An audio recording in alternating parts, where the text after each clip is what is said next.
Muy buenas tardes, bienvenidos a nuestro podcast en la primera temporada, el tercer episodio. Mi nombre es Emanuel.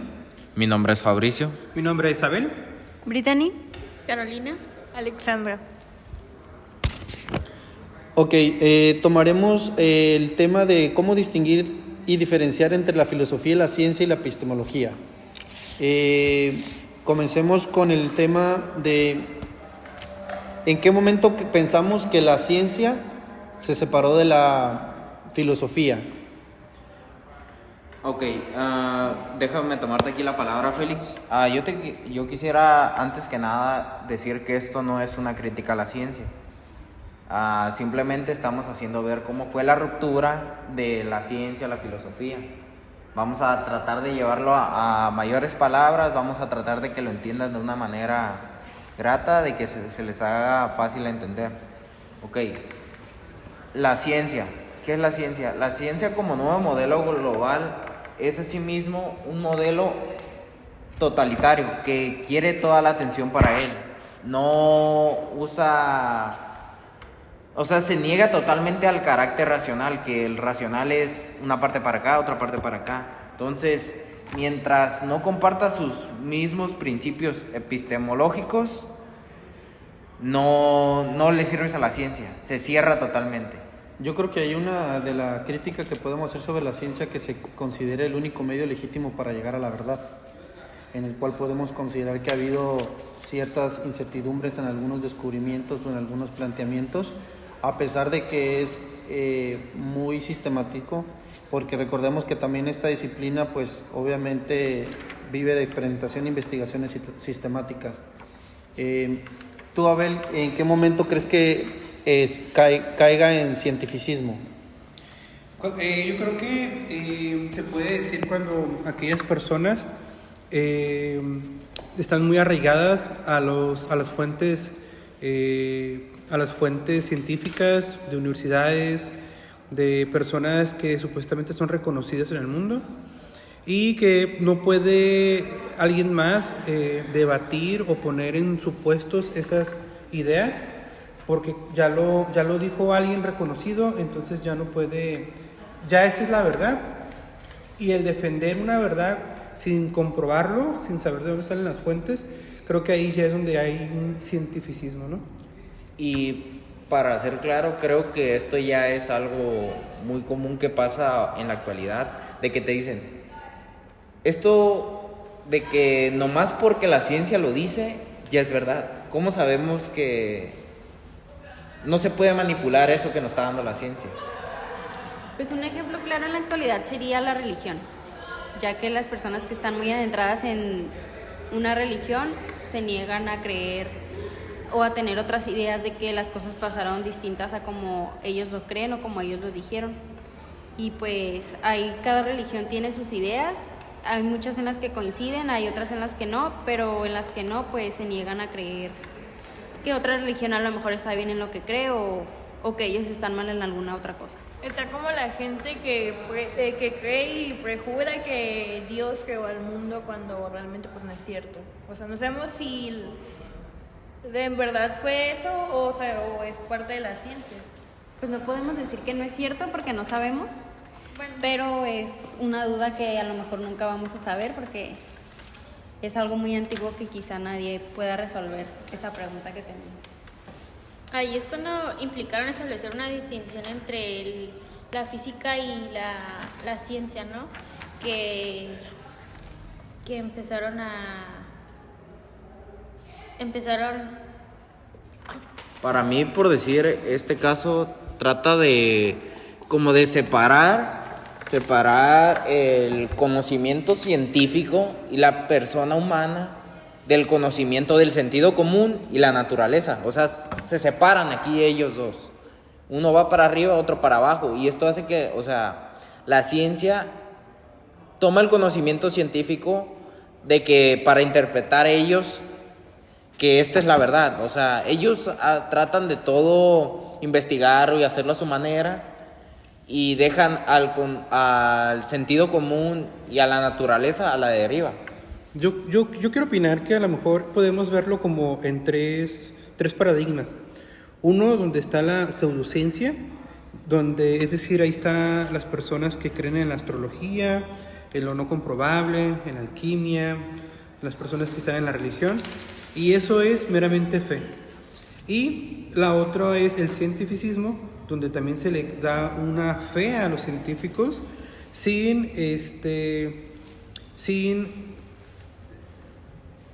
poder constatar o comprobar lo que dicen los científicos o ciertas fuentes, ¿no? Y una tercera, que viene siendo la ciencia comprobable, constatable y cambiante.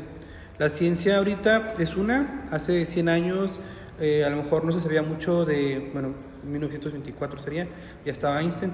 Estamos hablando de unos 200 años atrás, a lo mejor no se conocía muy bien los átomos, pero ya se tenía una noción de que había un componente en esa parte de la ciencia, ¿no? Pero no es hasta cuando, 100 años después, 1924, con Albert Einstein, pues sale la teoría de relatividad, ¿no? Okay. Y ahorita en el 2024, 2022, 2024, pues salen otras teorías donde o tumban la teoría de la relatividad de Einstein o la complementan, ¿no? Entonces ahí es donde la filosofía de la ciencia entra a ver si puede seguir esta teoría o puede ser derribada, ¿no? Ahora creen que la ciencia también, aparte de ayudar al progreso, ¿creen que también se preocupe por el retroceso que genera en nuestro ambiente, a nuestro alrededor? Los contaminantes, todo lo que genera Para esto me gustaría tocar un tema, cuáles son algunos de los rasgos del nuevo paradigma científico. Aquí tengo uno que se me hace que encaja muy bien con lo que tú dices. El paradigma científico apunta a conocer a la naturaleza para dominarla y controlarla, o sea, para que nosotros nos hagamos de sus frutos, pongámoslo como ejemplo, la madera de los árboles, para hacer el papel. Sacarle provecho a la naturaleza. Ajá, sin que tenga sin que nosotros le devolvamos algo a ella. También hay que tener en cuenta que antes la filosofía y la ciencia no estaban consideradas como campos separados del saber, sino que eran una misma. Y fue en 1750 y 1850 en que la ciencia y la filosofía se consideraban diferentes. Y después fue cuando ya se consideraba que eran campos separados y eran conceptos distintos a lo que se sabía antes. Que son consideradas ciencias sociales, ¿no? Sí. Que estas mismas se institucionalizaron a finales del siglo XIX, obviamente predominando pues la ciencias sociales newtoniana y ciencias naturales. Sí, y por decir aquí me gustaría tocar este punto. ¿Cuándo surge esto? Esto surge en el siglo XVI, tiene su punto más alto en el siglo XVIII y toma un fuerte paso con la Ilustración, la guerra, la Revolución Industrial. Entonces en este caso toma su punto más alto en el siglo XVIII. También hay un punto que... Te interrumpo, compañero. Esto sucede cuando, precisamente en esos siglos que estabas mencionando, antes de la Revolución Francesa, que fue en 1779 a 1789, por ahí no recuerdo bien la fecha exacta, pero fue en esas fechas. Antes de esa Revolución Francesa, acordamos que estaba una monarquía. La monarquía siempre estuvo ligada a la iglesia. La iglesia era la que mandaba de ese entonces hasta todos los siglos anteriores, ¿no? Entonces, la iglesia no quería que las personas accedieran a las bibliotecas, eso ya lo había comentado. Solo podían acceder la nobleza, la gente que se considera burguesa en ese tiempo, solo podía estudiar. Acuérdense que tampoco las mujeres podían estudiar en ese tiempo. Entonces, voy a este punto porque era la iglesia la que mandaba y no dejaba que el pueblo pudiera estudiar, ¿no? Y aquellos que eran científicos tenían que hacerlo desde sus casas y a escondidas. y aquellos que eran descubiertos eran perseguidos y eran asesinados o ¿cómo se dice? Lo mandaron a un calabozo, en celdas, etc. O sea, era totalmente esclavizado, digámoslo así. Eran esclavizados y encarcelados. ¿Por qué? Porque estaban diciendo algo diferente a lo que la iglesia decía, ¿no? Entonces, pues no dejaban que hubiera pensamientos o de conciencia en ese tiempo, ¿no? Ahí es donde poco a poco, con la Revolución Francesa, quitan la monarquía, se instaura la república y precisamente la gente que está en ese momento son revolucionarios, son gente académicos que están hartos de que la religión sea la que manda, ¿no? La que diga qué es lo que se debe pensar, qué se debe hacer, qué se debe de... Y para... Ok, voy a tomar la palabra, a ver. Y para esto hay frases, textos, palabras que nos pueden motivar a pensar mejor en este caso, y les vamos a decir algunas. Esta frase es dicha por Nietzsche, perdón. Dice: cuidado con creer siquiera que el universo es una máquina. A buen seguro no está construido con vistas a un fin determinado, y dominándole máquina le dispensamos un honor demasiado elevado. Lo que quiere decir es que el carácter del mundo en su conjunto es un caos, y no porque falte algo, sino que no tenemos orden como sociedad. No tenemos orden de estructuración, no tenemos orden de forma, de belleza y de sabiduría. Y como quiera que se llamen nuestras particularidades estéticas humanas. Okay. Aquí ya entraríamos a otro tipo de tema. Se llama la epistemología del sur. ¿Alguien me podría decir qué es la epistemología? Pues epistemología, como dice en griegos, bueno, su etimología significa conocimiento. Okay. La epistemología es la rama que estudia el estudio del conocimiento, que se basa desde su naturaleza, su origen y sus límites, en donde examina todas las dudas que todos en algún punto nos hemos hecho, tales como qué es el conocimiento, cómo se adquiere y cómo justificamos la creencia sobre lo que sabemos. Ahorita, por decir una frase no, digamos la palabra progreso. Definámoslo porque dentro de todos los años que ya han pasado, el progreso ha sido notable. Pero ¿cómo podemos definirlo? El progreso se mide por la velocidad con la que destruimos las condiciones que sustentan la vida.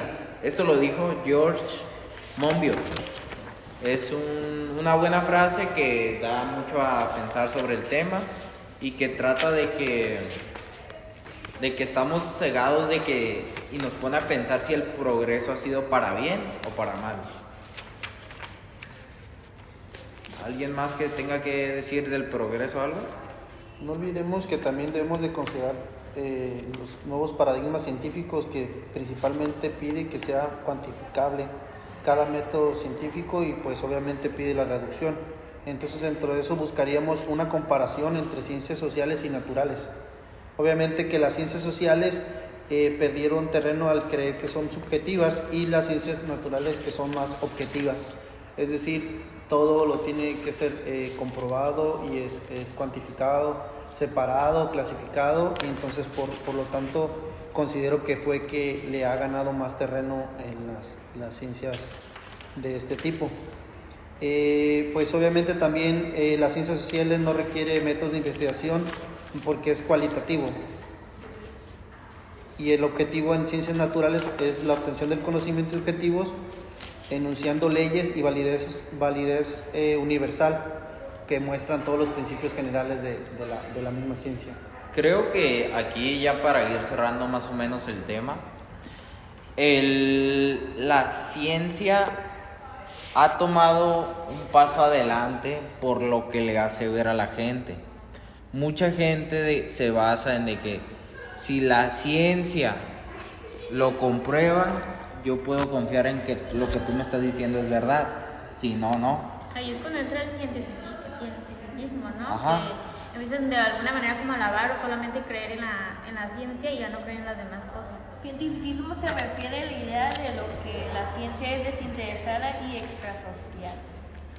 Creo que aquí es donde debemos hacernos preguntas de que si estamos seguros de que lo proveniente de la que viene siendo teología, filosofía y la sabiduría popular son menos fiables. Creo que antes de creer en algo, ya sea científico o epistemólogo, tenemos que evaluar desde dónde viene, desde el conocimiento, la verdad, y tener un pensamiento crítico hacia lo que nos dicen, y pues tratar de verificar por nuestra propia cuenta, si lo que nos dicen es verdadero, es correcto. Porque la ciencia nos hace dudar hasta de nuestras propias experiencias, ¿sí me explico? Lo que podemos estar experimentando hoy, o sea, ¿cómo sabemos que es verdad? O sea, la vida es una verdad, o sea, lo que estamos viviendo es verdad, nada es 100% comprobable. Tenemos que buscar... Tener noción para obtener conocimiento que se desprende de ella misma. Y muchas veces decidimos creer en algo solo porque alguien que tiene prestigio nos está hablando de eso y decidimos creer que pues es verdad. Aunque si nos ponemos a investigar, la palabra prestigio significa acto de engaño, lo cual pues nosotros decidimos creer en esa persona de prestigio solo por el hecho de tenerlo. Así como decían que cuando la tierra era plana o estaba agarrada por 2 tortugas o 2 elefantes, y ya en la Biblia decía que ya era redonda, ya hasta que... Pero igual no sabemos si lo que dice la Biblia es verdad. Mira, al final de cuentas, la ciencia también se basa en experiencias propias y todo su entorno para tomar decisiones, también para plantear soluciones a los problemas, el cual considero que en esa parte está un poco nublado o un poco no 100% confirmado, porque yo como científico puedo tomar mis experiencias personales para llegar a una conclusión, aunque no sea verdaderamente eso. ¿Algo más que quieras agregar, Abel? ¿Algo que tengas que comentar de esto? Bueno, Mi opinión sería, siempre hay que leer los libros, investigar siempre las fuentes. Yo me quedaría con que siempre hay noticias fake, noticias falsas. Creemos que hay en la tecnología como TikTok, Instagram, estas redes, que es tecnología y sirve para muchas cosas positivas, pero también hay gente detrás de ella que nada más está desinformando, ¿no?